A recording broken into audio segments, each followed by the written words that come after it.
Hello and welcome to SGN Tech Forum. In this video, we are going to learn about a de facto tool for network engineers called Wireshark. You use this tool for all kind of network troubleshooting. That means when you are sure that your configuration is working fine, but the end result is not meeting the expectation, it's time to troubleshoot. And Wireshark comes really handy, right? And this is a free tool available for free users. A lot of companies or a lot of networking gear now come with the pre-installed Wireshark. That means if you have a switch or router or storage, you will see that this application is already available there.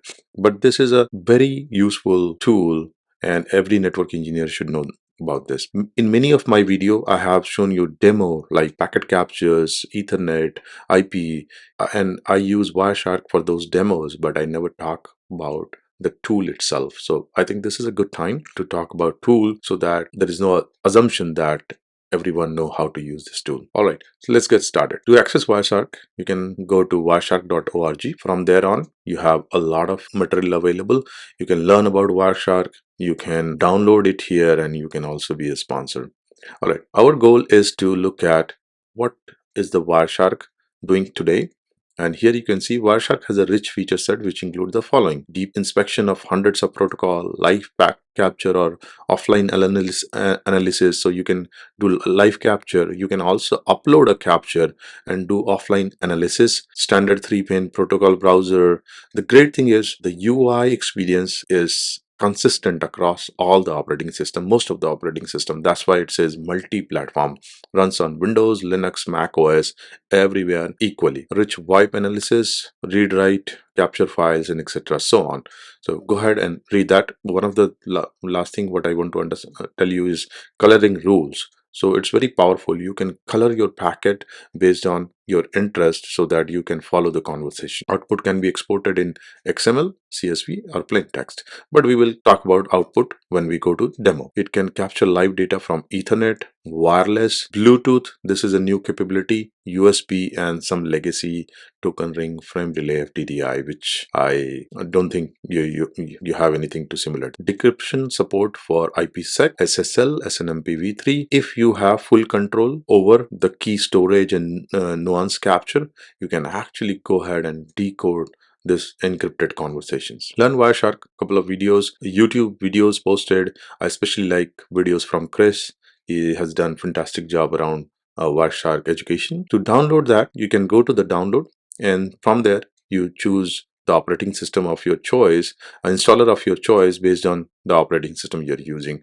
And as I mentioned, the UI is similar, but no matter what operating system you're using. We will be using Windows installer here. All right.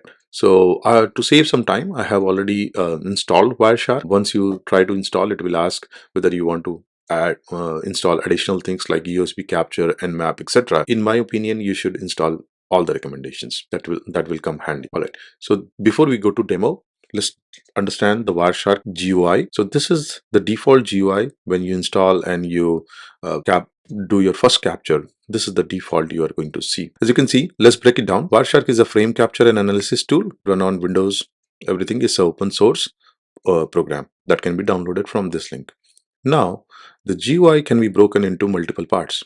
As you can see on the very top, just like any other application, we have menu with standard options: file, edit, view, go, capture, analysis. So these are the typical tasks you want to perform, and that's available in menu bar. Then we have a toolbar. So some of the action which you can perform from menu bar, but if they are frequent, they are available here. So you can actually start and stop capture, you can restart your capture, you can do your capture analysis using the toolbar, and I'll show you some of them when we go to actual demo. Then filter bar, this is very important. So here, if you Wireshark, when you're doing a packet capture, it can be really chatty and verbose. So if you want to search something, you need to come to display filter and use the right syntax, and I will talk about syntax in when we go to demo. So if you apply the right syntax and hit enter, the conversation will be filtered based on what you are trying to search for. So that's about filter bar. Then we have the list pane. It's all about conversation. You can scroll through it, select packet, select the conversation, and as you select that will be displayed. The details of that conversation will be displayed in the details pane. So you will have collapse, uncollapse facility available here, and you can expand all the protocol layering. Like for example, here you have IP TCP, then IP, then Ethernet, and then the raw frame. So you can actually expand and look inside those protocol layers. That you can do in detail pane. So most of the time we spend our time in list pane, select the conversations or the packet exchange of our interest, and look into the details of that in details pane.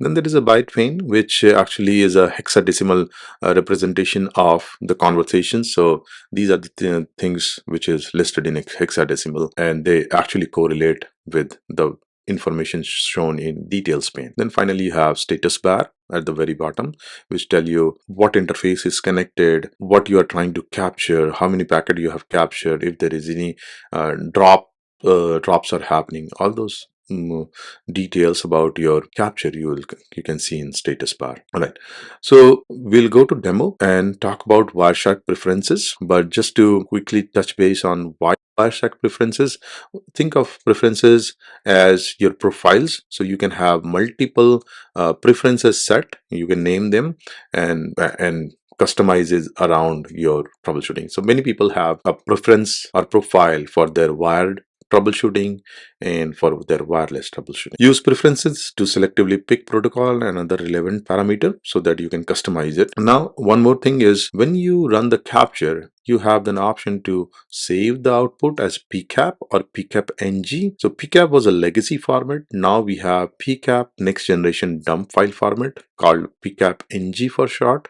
It has some new enhancement. So it can see currently libcap format. It has more than libcap format, and if you are certain things are better, so I would say just go ahead with pcap ng.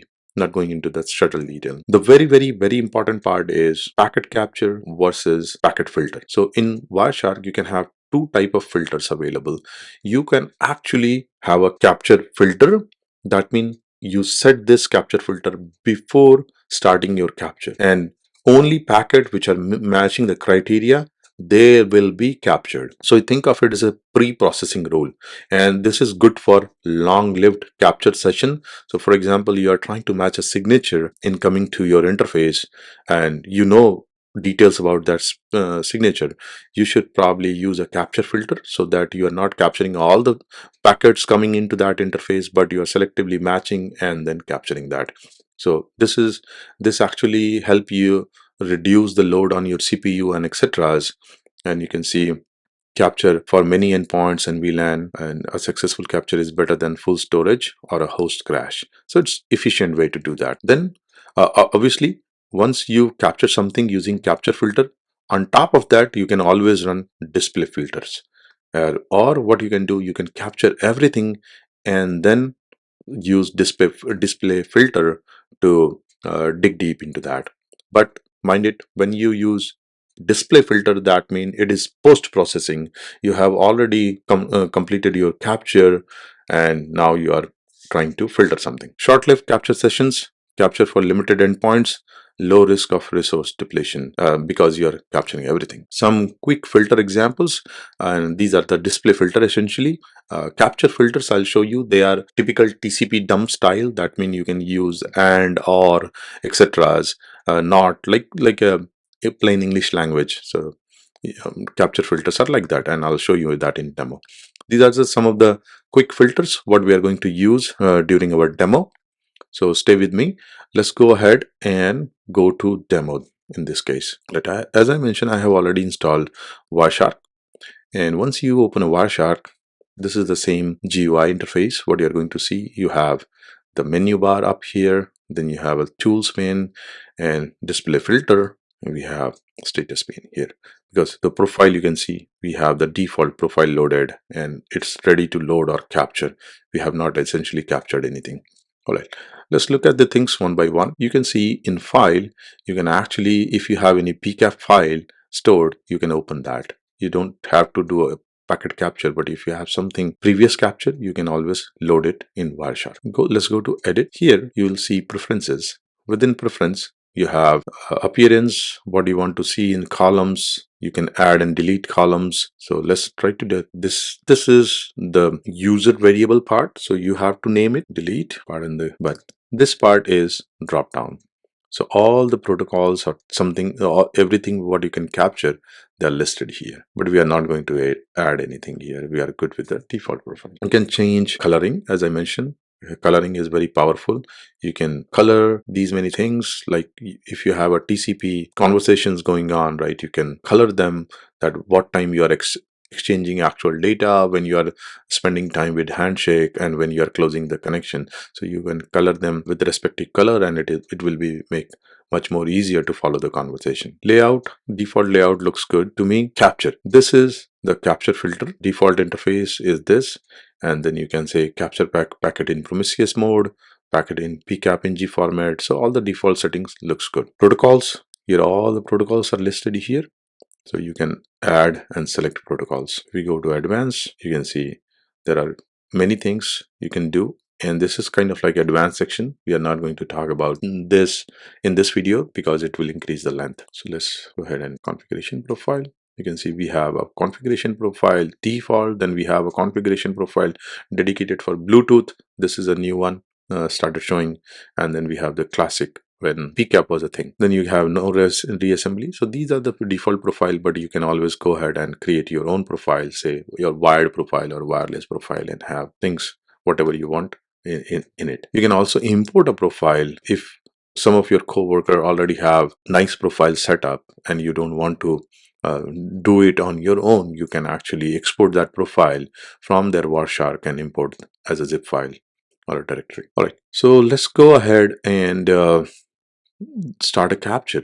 So what we are going to do, we are going to do a capture for our Ethernet interface, and you can either start this capture by selecting the interface here and hit start capture, or what you can do, you can go to this menu, and from here also you can select the interface and do the same thing. This gear icon is especially useful because it allows you to set a capture filter. So you can actually, as I mentioned, either you can select the interface and capture everything, or what you can do, you can before starting the capture you can apply a filter here so that we only capture things related to our interest. For now we are not going to apply any capture filter, so let's leave this here. Capture, as you can see, the same thing, same gear icon, two places. You can start and stop. Analyze. Once the capture is completed, you can select the conversation and follow the streams. You can analyze the results and all those things. Statistics is very powerful. It actually plot diagram, charts, etc., so that you can understand your throughput uses, where you are hitting the congestion and all those things. You don't have to go for any specialized tool. Everything is inbuilt here. Then we have something dedicated for telephony and wireless. Wireless is mostly, as you can see, Bluetooth and WLAN traffic tools. I don't use this that much, but yes, that is useful. All right, so let's go ahead and use it in conventional way without any capture filter. I'm going to select the interface and hit start. Okay, we have to make sure that that interface is actually connected. I have a couple of interfaces. I don't see anything coming up here. Let me go ahead and refresh this. Okay, as you can see, this interface has nothing connected. Let me go ahead and I think what we are missing is we don't know which interface is connected as of now. So let's look at that and try to find out Ethernet 2. Or what we can do, we can actually come here and expand this. So wherever we see 192 address, I think we are good to capture that, because at my home I'm using 192 address. Ethernet 2, yes, Ethernet 2. Let's capture Ethernet 2, and we're going to say okay. As you can see, the conversation started coming. Same thing, we have time, source and destination, protocol, length, and info about that. It's a live packet capture. As you can see, everything what we are doing is being captured. So let me go ahead and try to refresh the Wireshark Hawk, or maybe that thing must be captured. Stop this, and you can actually filter using protocol. All these columns, they are sorted, so you can actually sort based on protocol, but the best is to sort based on time, so that we know the complete flow, protocol number 1 2 3 and etc. Okay, let's select one of the TCP port, because we know that TCP or maybe the ARP is also good. So that let's see what is changing in details pane back there, right? As you can see, we have the ARP going on here, we have Ethernet and the raw frame. Let's find something with TCP. As you can see, we are getting an acknowledgement from public IP address to my local IP address, and here you can see we have the Ethernet frame. Source is my Ethernet address, destination source is actually coming from other side, and then you have the IP and transmission protocol. All right, so we are not going into protocol details right now. Let's see if we can apply some kind of filter here. So we know that this is a TCP, so let's try to select TCP dot port, and as you start typing your display filter, you will see some suggestions here. So what we can do, we can have TCP filter, pick one of it, TCP port equal to 80, looks good. And then you have to hit enter. You can see all during this all this conversation, anything with the TCP port number 80 is shown here. So we are getting some acknowledgement back, and you can see the details around that in your pane here. Okay, in this details pane. Let's see if we can, since we know that we were accessing Wireshark, we can do something. If you want to go back to that, just clear your filter and hit enter again, and let's see if we can do TCP contents. And as you can see, the display filter color are changing. That means this is right now red. It's not, that is indicating it's a wrong syntax or incomplete syntax. And as you complete your display filter in the right format, it will go green. So that will give you a confidence that you're okay. Okay, these are the flags. Let me show you something really cool. You can also do a not operator. That means we can say DNS not equal to DNS. So we are going to filter anything except DNS. As you can see, it has everything but DNS. Since we have very less DNS, let me just filter it with UDP, because we may not be interested in UDP conversation at this time. So now you can see I have only ICMP and TCP conversations. Let me also show you something around analysis. So you can actually click on one of the stream and right click, and you'll have the same options available. So you can apply a filter, you can use conversation filter. Say for example, I want to follow the conversation filter TCP, or I can follow the stream. So I can always say follow this TCP stream, when it will load this in ASCII, and you can do a lot of things with that. So you are actually following the conversation from a certain source to certain destination. As I mentioned, this can be really heavy. This is such a huge tool, so we can spend a lot of time here. But let me do a final thing. That means we are going to run another packet capture, but this time around we will apply a capture filter for selected interface, and TCP, or say HTTP, TCP port HTTP. All right, that means it will only capture conversations which rely on TCP and application. Let's go ahead and select this. It is asking you, do you want to save the capture before starting a new one? So that's a good thing. You don't want to lose the previous capture. This is giving you an option to save it before you start a new capture. But for us, it's okay. We are doing a demo, so continue without saving. And as you can see, it already created a display filter for you. Let me just clear that and go ahead. Let me go ahead and run something in port 80. Yes, as you can see, since I use HTTP, I can see the things showing up here. All right, so this is how the capture filter works. This is much more efficient. It's not capturing everything, it's only capturing the things what you are interested in. So this conclude our demo, and I hope you learn about Wireshark. If you have any additional doubts, any questions, feel free to write that in comment section, and I can have a follow-up video for you. Thank you very much.